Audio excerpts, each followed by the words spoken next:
My name is Jessie Ebersol. I'm the WATESOL president, and it is my pleasure to introduce Shannon Felt of TEFL Horizons, or TEFL Horizons, for her workshop on Teflpreneurship, building a successful online ESL business or side hustle. Shannon Felt is a teacher trainer and Teflpreneur. As the founder of TEFL Horizons, she hosts an ELT podcast, runs regular webinars, and offers the certification course Online English Teacher. Please join me in welcoming Shannon Felt. Hey, everybody, and thank you, Jessie, for the introduction. Really nice to be here with all of you. And let's go ahead and get started. All right, so this session, as Jessie mentioned, is on what I like to call Teflpreneurship. And I know some of you may have come across me before in the internet world. I recognize at least one of you. Hi, Elaine. But just in case, so as Jessie said, my name is Shannon Felt. I started out as an English language teacher, as of course many of us do or did or are currently. I also am an ELT trainer, so I train other teachers, create courses for teachers who want to continue to develop their teaching skills. And I like to call myself a Teflpreneur because I started TEFL Horizons to basically transition from working for other people to working in this industry for myself.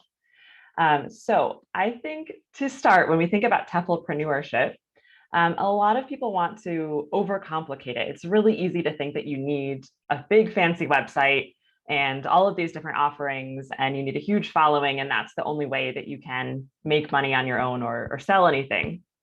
But I think that's a misconception. So what I think really, in order to be considered a Teflpreneur, is you really just need something that you're offering, a service, a course, for example, that you're teaching, a student to sign up for it, and then you're a Teflpreneur.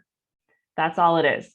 So I think instead of jumping ahead and thinking you need all of this fancy stuff, you need a big website, you need a ton of offerings, as long as you can create something that you're selling, something that you can offer, and you can tell people about it and get at least one person to sign up for it, that's it. You're a Teflpreneur, you're working for yourself, at least in that instance. It might not be paying your mortgage or your rent, right? But you're a Teflpreneur starting out. So in this session, we'll look at, just very briefly, some advice for the tech that you might need, a couple of business tools that I find really helpful, what you can offer. So we'll look at what your thing that you're selling can be. We'll look quite a bit at marketing and how you actually find those students that are buying your offer, and then briefly at how you can sustain that and keep going and keep growing as a Teflpreneur. So first off, very basic tech stuff. Obviously, you need a computer and the internet. I hope we all know that, otherwise we wouldn't be here in the first place. But if you want to take it a little step further, a lot of people ask me about the tech that I use. I think your basic mic and camera on your computer are fine if you don't want to get fancy. If you do, these are the things that I can recommend because they're the tools that I use. So if you wanted to invest in an external mic or camera or even a ring light to look a little bit more professional, you can. Again, you don't need to. Ironically, I'm using none of these things right now because I'm actually not at home. I'm here visiting family to babysit my niece, but that's a benefit of being a Teflpreneur. You're really mobile. Just in case you wanted to take a screenshot or something for a quick reference, these are the things I use. I found all of them on Amazon. They're not super expensive, and I'm quite happy with them. So moving forward, aside from just the tech basics, some things I would recommend using. I use Zoom primarily for any live online classes that I do. I also, as you can see, use PowerPoint, but you could use Google Slides or other tools, similar tools like Prezi. Basically, you're going to need at some point something to make your material visual that you can use kind of as your online whiteboard if you're going to be an online teacher. Obviously, if you're working in person, that's a different scenario. And then I like to use some other tools like Google Docs, Google Jamboard, Google Forms to make my lessons a little bit more interactive and for other things. Finally, these are kind of the more freelance marketing tools that you might find useful. The big one is that you'll need some kind of email system to collect email addresses. And I'll talk a little bit more shortly about why that is. If you want, it's also helpful if you have a website. But the main thing to think about is that if students are paying you, which is a big part of being a Teflpreneur, at some point you want to make some money, you just need to think about how people are going to give you that money. So very basic, obviously, would be to do something like PayPal or Venmo. The nice thing about having a website is a lot of website plans will have some kind of payment portal built into them. So you can kind of take care of a lot of the marketing of having a website, like a place where people land and a place where people pay you, which is the same thing. An alternative to having a website would be having something like a learning management system or LMS, something like Canvas, but you can find others that also have payment portals built in. The one I use is called Teachable, but there are others out there as well, things called Kajabi and Kartra, I think is another one. So if you look into learning management system or online course provider, online course platform, you'll find options that you can compare and see what works for you. Okay, so then the next big question, once you have your tools set up the way you want them, and again, that doesn't take a ton of initial time or financial investment. You can do it pretty low tech if you want to. The next big thing we said is what exactly you want to offer. So from here, take a little bit of time and think about what are your plans really for online teaching. If you want to be an online TEFLpreneur, which is definitely the easiest way to get started since you don't need a physical space. And what's kind of your ideal situation? Are you looking to teach full-time? Are you looking to just pick up a few one-on-one students here and there? Do you want to be really involved and work exclusively with students live? Do you want something that's more asynchronous online? So think about what you want, because the whole point of this is that you get to tailor it to your ideal situation. You could also take a little time and consider kind of what your niche could be, which would be the intersection of what you think students out there need, what you're good at, right? What you have a lot of experience with. You can only teach what you know. Also what you like teaching, and then what fits with that ideal situation that you thought about before. So what could you do a lot? What maybe could you do just picking up a few students here and there? Is it something that you could offer exclusively online? Is it something you could eventually transition to offering in person? So just kind of ask yourself some of these questions and figure out what feels like a good fit for you. From there, you can probably come up with something that you want to offer. These are just a few examples. Obviously, you can decide how specific or how general you want your offer to be, but you could offer a course, so something like Natural American English Pronunciation. Maybe you want to teach business English or exam preparation, and it could be exam preparation for a specific exam. If you're more confident with lots of exams, you could branch out. It could even be something as specific as English for food service professionals, right? Whatever you have experience in and you think that you would enjoy teaching, you can craft your offer that way. And then no matter what your offer is, if it's for a course, any of these things could be offered one-to-one. You could give group classes, or you could think about offering any of your courses completely asynchronously, so like only in a self-study format on an online learning platform.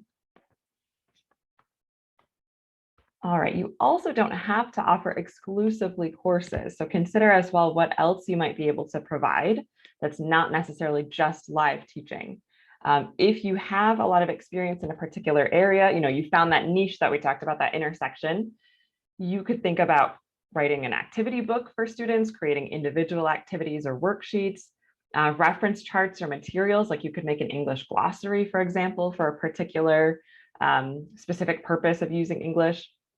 Maybe you want to do business English, and so you could sell guides or templates, for example, for making a resume or a CV, or even services like editing or proofreading. For example, have students actually send you their resumes or cover letters, and you could help them kind of tailor it if that's something that you're interested in. So basically, I'm just challenging you to think a little bit more broadly about what you can offer, because there might be something sort of outside the box that you hadn't considered yet that you would actually really enjoy doing and that students would really like and need.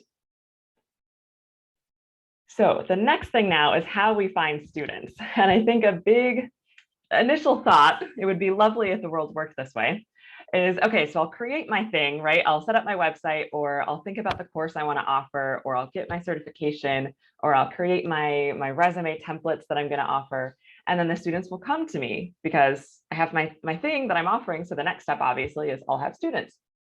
Unfortunately, it doesn't work quite that easily. The students don't just randomly find you, especially when you're first starting out. You need to think about where you can go and find your students. You have to go and kind of round them up and bring them to you.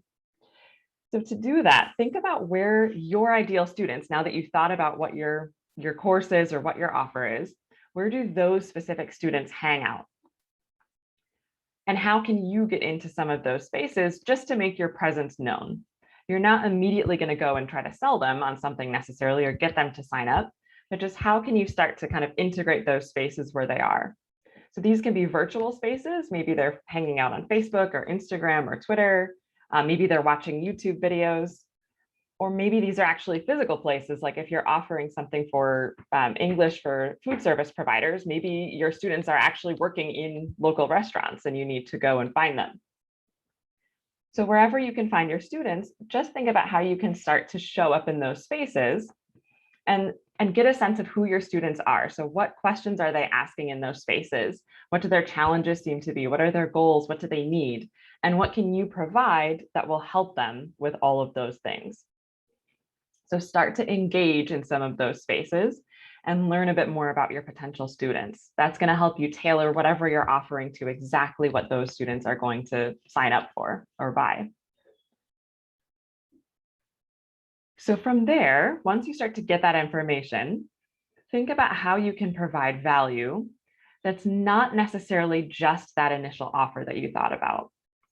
So you want to somehow give value to those students so that they start to, one, know that you exist, and number two, start to trust you, that you can actually help them and you can actually be the teacher that they need. So doing this, the more value you can provide, establishes you as the expert, right? If you start to sort of share these resources that you've created about, let's say, natural pronunciation, you're giving them these great tips, that's showing without necessarily having to say, hey, I'm an American English accent reduction specialist. It's just kind of showing the students that that's who you are. That's what you do. You know these things because you're offering these great tips or these great resources. It's also letting you demonstrate your skills and your particular style, right? The resources that you can offer the students that might be different than what they've seen before, even in a similar field or niche. And then, as I mentioned, doing that is going to build trust. So it's hard to expect people to sign up with you or to buy from you before they have a sense of who you are and what you can give them, right? They want to know before they pay you that you have what they need or what they want. So this is kind of the first trick, is that you don't have to, but it helps a lot if you're able to offer something or provide value for free to demonstrate your skills, to build this trust with your potential students. And then once they're ready to sign up for a course or to buy a resource, you're at the top of their mind, right? They'll think, wow, that person already gave me such great tips for pronunciation. What more could they give me if I actually signed up for this course that they're offering?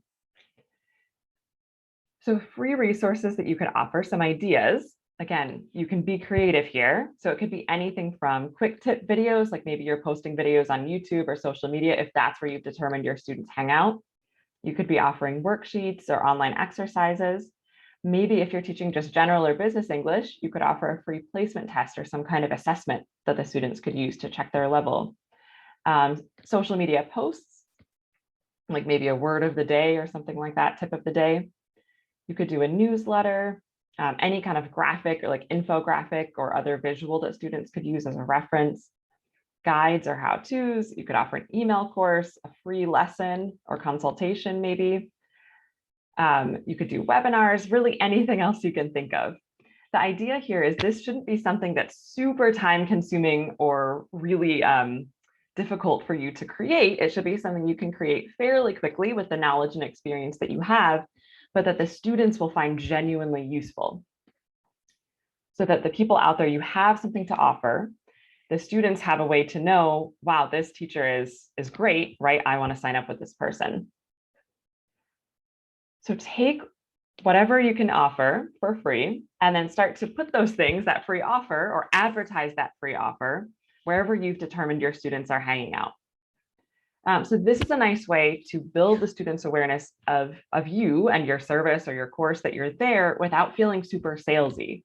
Like you're not just approaching the students blindly, directly and saying, here, sign up for my course, right? You're offering something else. Here's something for free that will help you. And this way the students now know who you are, they know what you offer, they know what you do, and you can get in contact with them basically, so that when it is time to offer your course or something paid, that connection has already been established and that trust has already been established. So ideas for advertising. Obviously, if you've determined your students hang out online on social media, you could post on social media. You could contact relevant organizations, maybe if there are businesses or language schools offering something in the area. Clearly, you don't want to compete directly with those businesses, or they might not be super happy to have you advertising with them. But think about businesses that aren't necessarily direct competition, but that you could offer your services in some way. You could do something online like writing a blog, or even offering to do a guest post on other blogs that are maybe more established than you. Ask other people who already know you to share, collaborate with other teachers out there, or email everybody you know. So what I'm trying to get at here is that no one is going to know about you if you don't tell people. And I know that for many of us, that can be a little bit awkward. I'm an introvert. It feels weird to say, hey, check out this thing that I made, but you have to. In order to get students, people have to know that you exist. So you kind of have to push yourself and tell people that you've made this thing. And it's amazing. Once you start doing that, people that you never would have thought will say, oh yeah, my cousin has a friend who's taking ESL classes and they're really looking for this particular resource. Can I share it? And you start to branch out that way. So again, these are the things that you're doing. The more people you tell, the more of all of this good stuff is going to be happening. Just keep in mind, whatever free resource you're offering, that should be geared towards the students that you've determined you want to attract, right? So your free offer, whatever that free resource is, should align with your paid offer. For example, let's say that I have decided I'm going to create this very specific course to help students better read and understand the news in English, because I've decided there's a need for that, and that's the kind of thing that I like to do. So I don't want my free offer to be something like this, or like this, or like this, because none of those really have anything to do with understanding and reading the news, right? So I might have tons of students who are grabbing these free resources and finding me, but none of those students are actually interested in paying for the thing that I'm offering when it comes to my actual paid course, right? So instead, it might make more sense to offer a free resource like this, right? People who are looking for help with reading comprehension, or people who we've discovered are interested in current events in English and might need some help with that. Or maybe I could be very direct and offer a free workshop, reading the news in English. So that way I know that whoever signs up for this free workshop is exactly the sort of student that would sign up for my actual paid course afterwards. So again, whatever your free offer is, that should be directly relevant to whatever your paid offer is, and it should somehow link back to your website or your email list, so that the students aren't just grabbing the resource and disappearing, but so there's some sort of connection established where they can reach out to you again very easily, and you can reach out to them again very easily. So somehow, in order to obtain this free offer, this free resource, the students should need to opt in or somehow register, and that should involve giving you their contact information. So either they're following you on social media and you can see their social media handle, or the best case scenario, they're giving you their email address.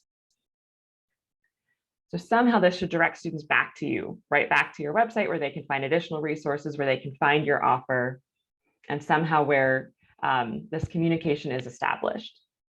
So this is something that I didn't really understand when I first got started as an entrepreneur, TEFLpreneur, is I kept hearing all this stuff about email list, build your email list. And I thought, why? Why does it matter? Why do I need to get people's emails?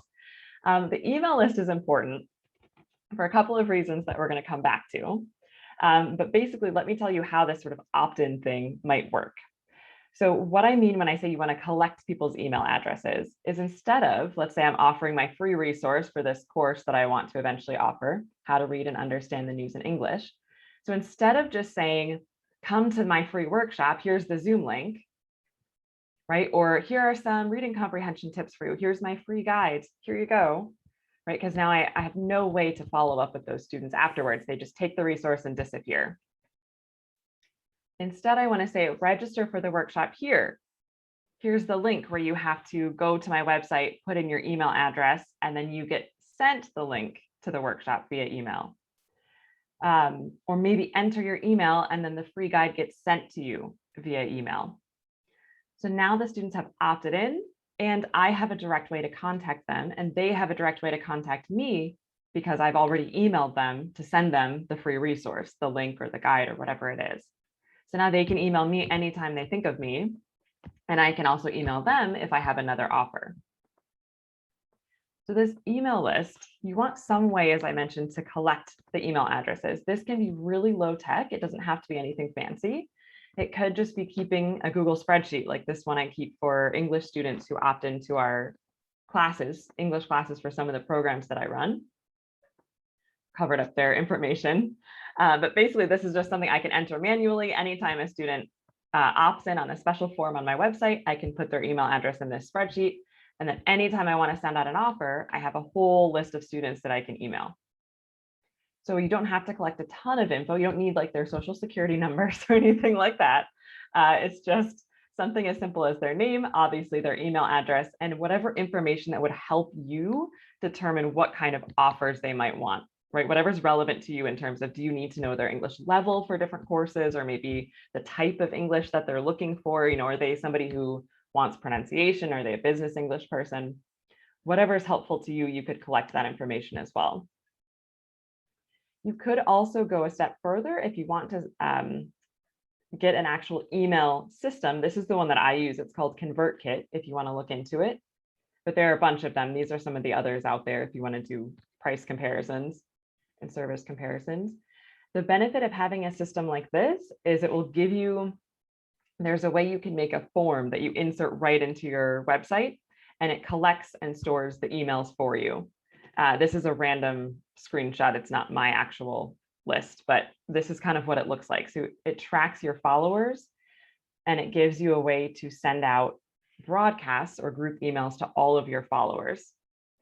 So that, again, anytime you have an offer or an announcement, you have a whole list of emails right there that you can tell people about what you're offering all at the same time very easily.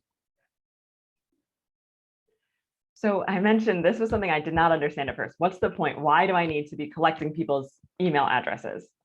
So basically, it means that you're building up this network of people, or in our case, students, who have demonstrated interest in what you provide.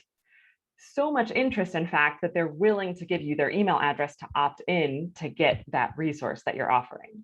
So they've given you very concrete proof that they're interested in what you're offering. So they're kind of showing that they're a warm lead potentially as someone who might buy from you or sign up with you.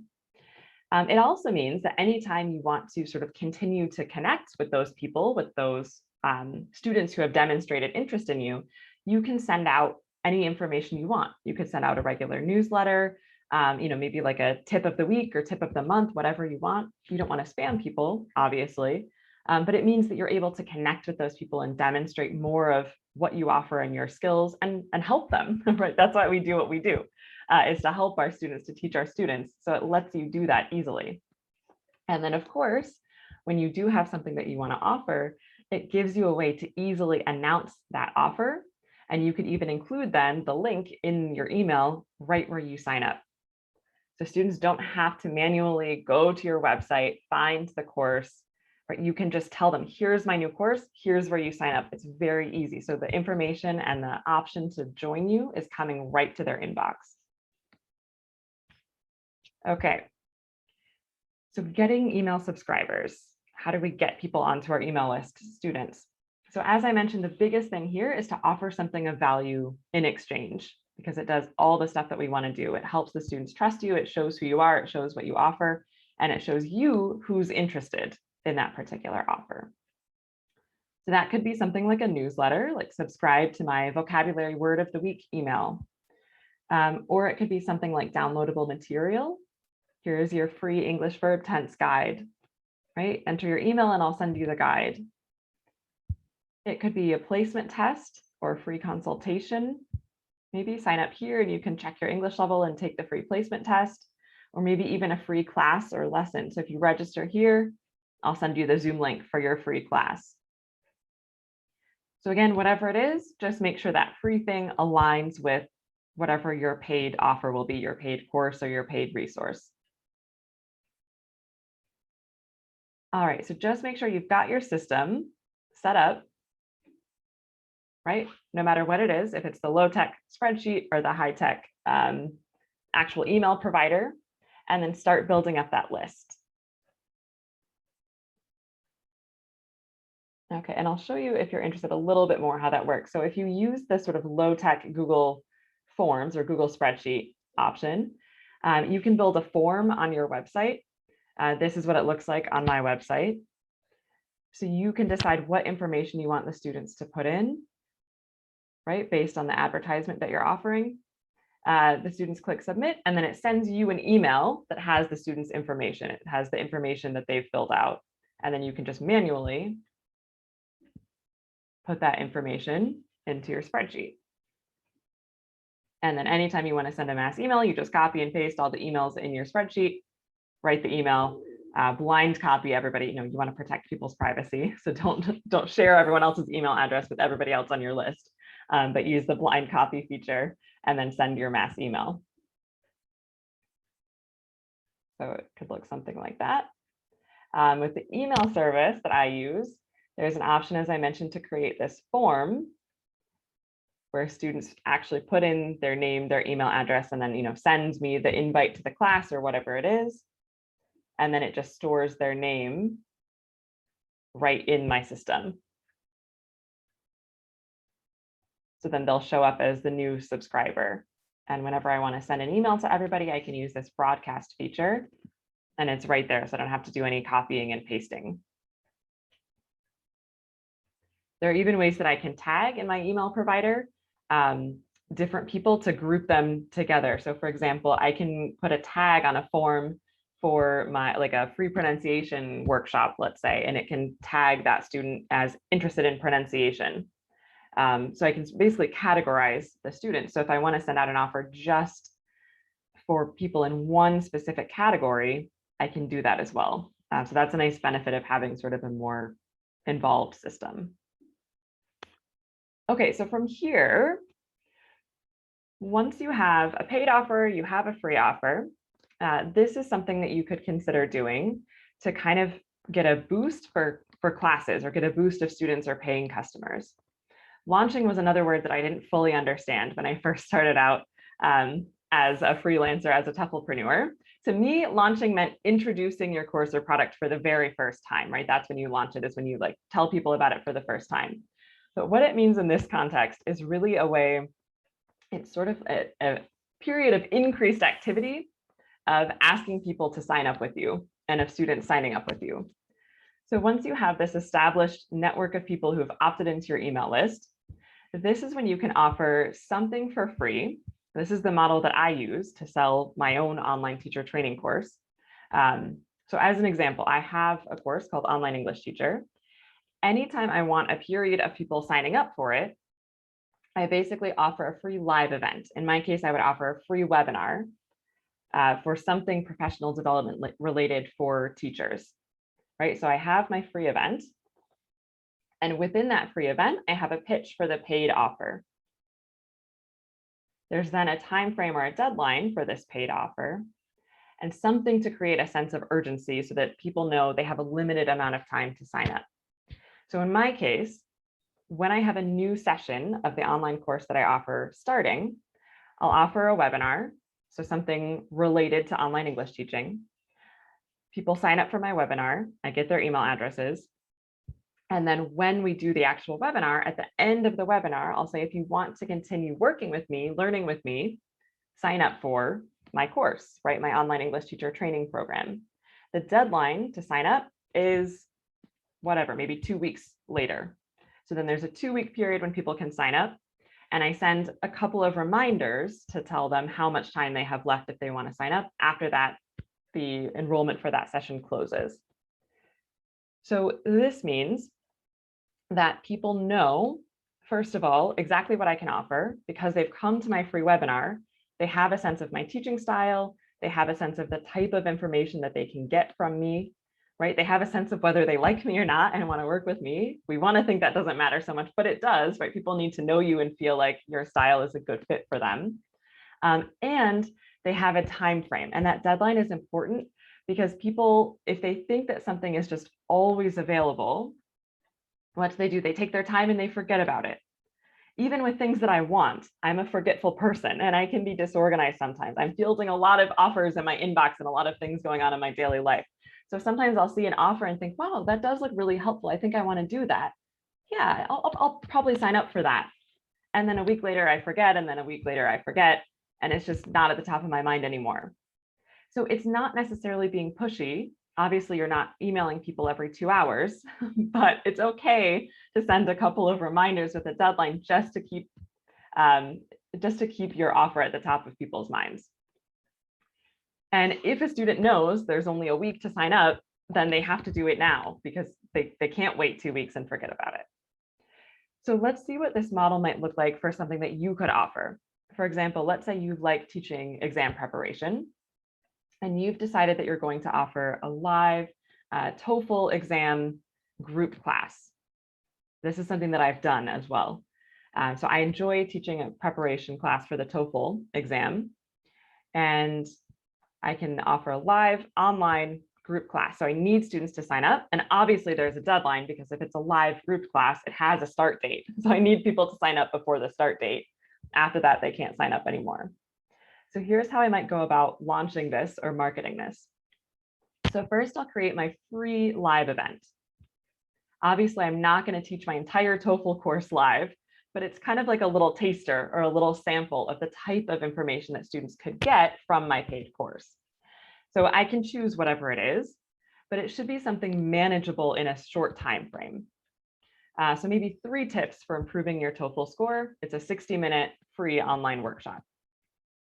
So this way, I'm doing all the things I need to do. I can establish myself as a good TOEFL teacher, right? I can offer students something that they want. And obviously, anybody who signs up for this is at least vaguely interested in taking the TOEFL exam and therefore probably interested in taking a TOEFL preparation course, right? 3 tips might not sound like a lot for a 60-minute workshop, but honestly, in this case, I found that less is often more. When I started doing webinars, I tried to pack in a ton of information because I wanted to give people everything and really demonstrate all of the things that I could help them learn. When I started cutting down on the amount of content that I offered in the same amount of time, I actually started getting better feedback and better reviews because I think people want just what they can digest in a short time, just to get a sense of what you can offer. And they want to leave feeling like, wow, I really learned something in that 1-hour session, right? And it's easier to do that if it's a smaller amount of material that they need to process and remember. So keep it fairly light, but still useful. So my next step, once I've created my free workshop content or decided what I want my free event to be, then that's where I do my advertising. So that's where I post on social media. I go to wherever I've determined my students hang out, like we talked about before, online or in person. Maybe I'm putting up flyers at the local library. Maybe I'm posting on social media and Facebook groups, things like that. And of course, I'm sending out an email to my email list that I've started to build up, even if it's small. I'm sending out this offer to everybody I know and asking them if they know anybody who might be interested in this to please pass the information along. And of course, make sure that whatever that offer is, right, again, in order to get it, people have to put in their email address. So to get the link to my free workshop, put in your email address, I will email you the link. So then I'll actually host my live event. And at the end of my free workshop, I will mention that if the students want to continue learning with me to prepare for the TOEFL exam, here's the course that I'm offering. So I'll give them all of the information they need about the course, what it covers, when it starts, what they can learn. And at this point, they kind of know what they're going to learn because they've already gotten a taste of that in my free workshop. So they know who I am, they know what my teaching style is, they know that they've already benefited from that free workshop and could probably benefit even more from a whole course with me. So make sure it's very clear exactly what's offered, exactly when the course starts, exactly how the students will take the course, that you'll send them the Zoom link and that they'll sign up with you. And it's every Tuesday and Thursday or whatever it is for 5 weeks, and exactly when registration closes. So not just the start date of the course, but what's the deadline for them to actually sign up and be officially registered. If you want to, you can offer some kind of limited time discount to like really try to get people in. What I've noticed is if you give the students a 2-week deadline, right? Registration closes 2 weeks from now, you'll have very few people sign up, and then a bunch of people sign up right at the deadline. So it's okay, but it does give you a little bit of anxiety. But if you want to give people a little push, like maybe the first 10 people to sign up get a 10% off coupon or something like that. You can play around with it, something to reward people for making a decision faster. And then finally, within that period of after the live event, before the deadline, send at least 1 or 2 follow-up emails. So in those emails, remind students of what the course includes, and especially the benefit that they'll get from it. So what exactly will they learn? How much better, how much will they increase their score on the TOEFL exam if they take this course with you? And then again, what the deadline is, and definitely include the actual link for students to sign up for the course. Make it as easy as possible for them to sign up and pay you. Don't make them exit their email and go and search for the website and find the course right here, click here to put in your payment information and register. All right, so the easier, the more streamlined, the better. And then finally, once you have your registrants, all the people who've joined, you do your live course. And the great thing is you can repeat this process for future courses or for the same course as many times as you'd like.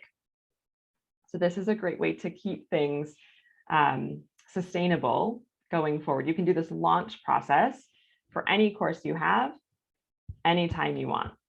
And every time you do it, you'll learn a little bit more, maybe tweak things a little bit more, right? You can tweak your free offer, you can tweak your workshop itself, you can tweak the discount or the registration period. So you can kind of rinse and repeat. In the meantime, what you want to keep doing is building that email list so that every time you launch, every time you advertise a free workshop, you have new people who haven't found you yet who might sign up.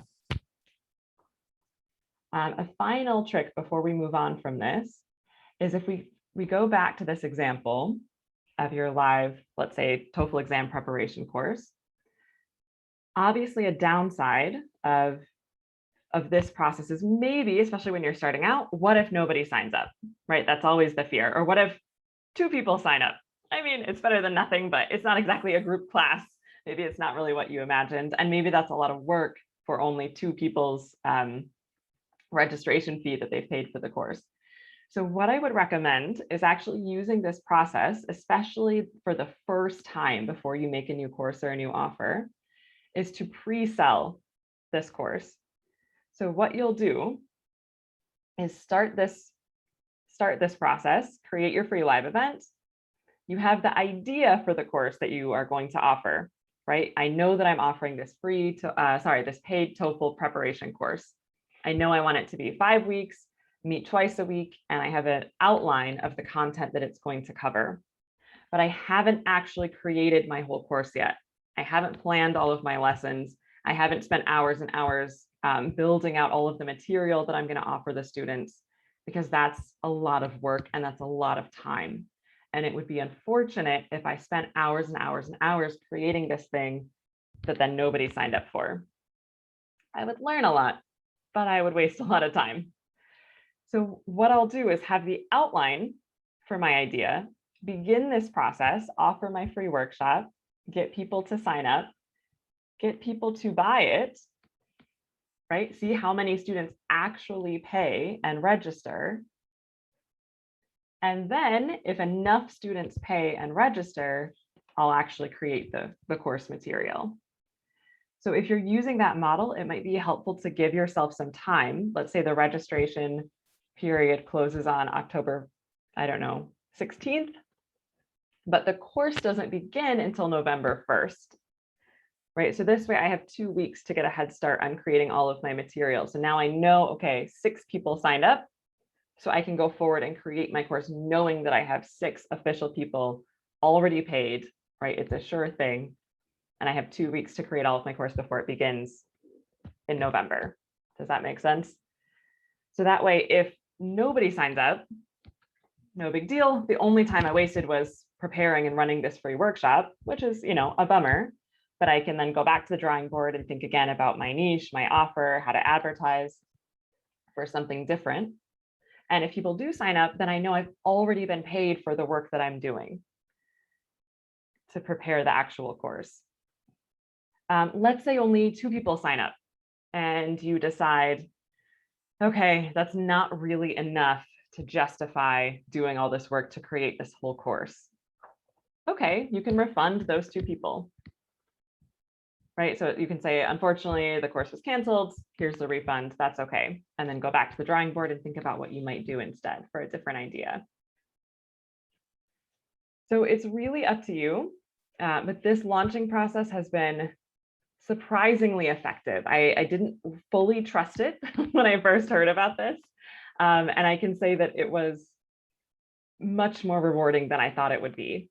The great thing is, even if it doesn't work exactly the way you want it to, especially at first, like let's say you do this process and in the end, nobody really signs up or only a couple of people sign up, but a lot of people came to your free live workshop.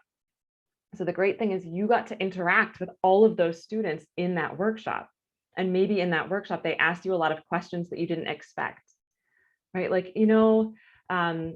I feel okay, in the workshop, maybe they're saying things like, I feel okay with the reading and writing sections. What I really need is just something on the listening and speaking. Do you have anything like that? And so you're getting this really in-depth feedback about exactly what the students want. And then you can go ahead and prepare something for just that people might be more willing to sign up with you for. So anytime you offer something like that for free, where you can interact with your target market, your students, you're getting really valuable information about what you could offer going forward if that particular offer maybe doesn't go as well as you hoped.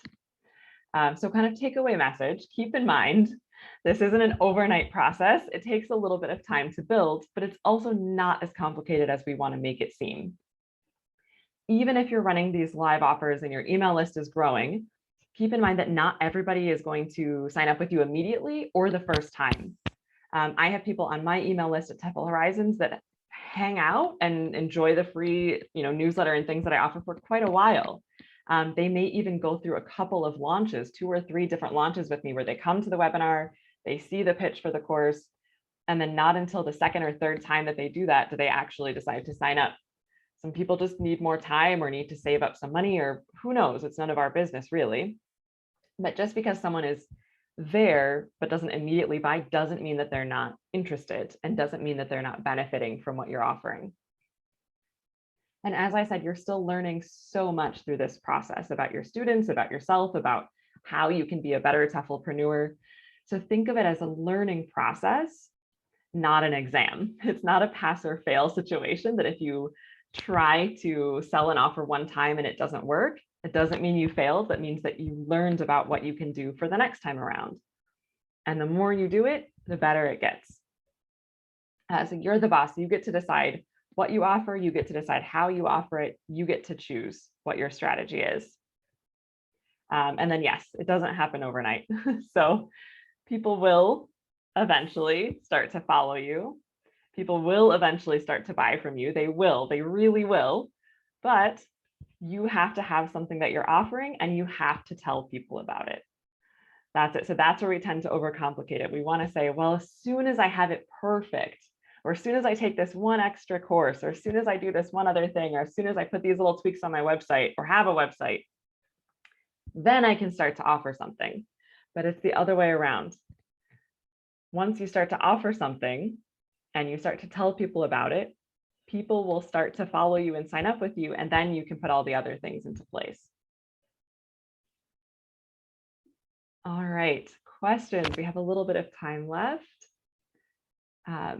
Feel free to jump on the mic, or you can put it in the chat if you have questions about anything. Yes, there is already a question. Yeah, thank you, Shannon. That was really informative. This is, something I always say like in my next life, but maybe in in the next few years, this is something that I'd like to pursue. Yeah, I have a couple of questions, sure. and I saw somebody in the chat ask the Yes. same. How do you figure out how what the pricing is?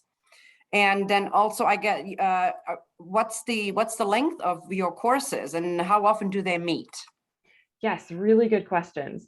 And again, this is where it's, first of all, in a sense, it's totally up to you, because you're crafting the situation that you want. And I mean, I know it's not exactly the advice you want to hear because it's not very black and white, but it's true that you're not going to be happy doing this if you're not doing it at a price point that works for you. It's no fun to feel like you're being ripped off or you're ripping other people off. So you kind of have to find that sweet spot. So think about who your students are and what they can afford, and then think about what you need to feel good about the time and the work that you're putting in. So what I mean by that is if your target students are maybe brand new immigrants or refugees, they probably aren't able to pay a really high price for your courses. So that has to be something that you're okay with. So if you're not okay with that, if you need to make some money to support yourself and that's a high priority for you, there's totally nothing wrong with that. But just be aware of that maybe that isn't your target market, or maybe you need something else that's going to help you make that money. And then that can be sort of something else that you do on the side. Think about where your students are, right? If your students are business students in a country where the exchange rate is really good for them, that dollars are easy for them to change into. If you're in the US, then you can charge more. If your students are somewhere where transferring to dollars is not so beneficial for them, then you might not be able to charge as much. Something else to think about, I think where my mind, at least as not like an initially super business minded person goes, is it seems very simple. Well, the less I charge, the more people will buy. So I should charge less so that more people buy. Right. But the thing is, if you think about it, if you're charging $10 for something, you need 10 people to sign up to make $100. If you're charging $100 for something, you only need one person to sign up to make the same amount of money. So volume isn't necessarily inherently positive because it depends on what you're offering. So if what you like is to work with people one-on-one and create sort of more of an in-depth, high-end, tailored learning experience, your price should be higher because you don't need 10 people to sign up to make the same amount of money that you would make if you just found that one perfect fit. So again, think about what your niche is, what your ideal student is, and what works for you. And it's okay for not everybody to be your student. It's okay if you charge $100 and a student says, I can't afford that. Okay, no big deal. That's not your student, right? We want to help everybody, and it's a lovely thing to help people. But if teflpreneurship is your goal, it's not sustainable. And you had another question that wasn't directly, length of courses. So again, up to you. So if you're offering, when people sign up with you, right, and they're paying you for $100 for a course, you're sort of, then the work that you're doing after that is the length of the course. So if I say it's going to be a 6-month course, then my hourly is divided over those 6 months, whatever I'm making. Same with if it's a 2-week course. What I feel comfortable with typically for a group class for a not super high price point is twice a week for 5 or 6 weeks. And then I can say, okay, if I make, if the course is $100 for a 5-week course, that means twice a week, 2-hour sessions. So what is that, a 20-hour course? I'm not a math person. This is when it gets really obvious. So help me out if that's wrong. Then I can say, okay, if 10 people sign up at $100, I've made $1,000 for 20 hours of live teaching. That feels pretty comfortable to me. That's not so bad. Right. So if you kind of do that math, you kind of find that sweet spot. And think also, I know it sounds a bit silly, especially as English teachers, to say do the math, but ironically, that also makes it feel more realistic and easier to put yourself out there. That if I think about, okay, I'd really like to make an extra $1,000 this month teaching. Okay, so if I offer a 20-hour course, if I charge $100, I only need to find 10 people. Like once I sort of start to do that and break it down that way, instead of like, I need students, I need all the students, right? It's like, okay, I have a set goal, a number that I want to hit. And if I start doing some division and say, okay, I actually only need to find 3 people to pay X amount of money or to sign up for X thing to get this amount, like that seems, I could probably do that. And then it makes it so much more motivating. If I just send one more email, could I get that one extra person that I need to hit my goal? It's motivating. So that's another piece of advice I would give. Yeah, any other questions? I know we're just about at time.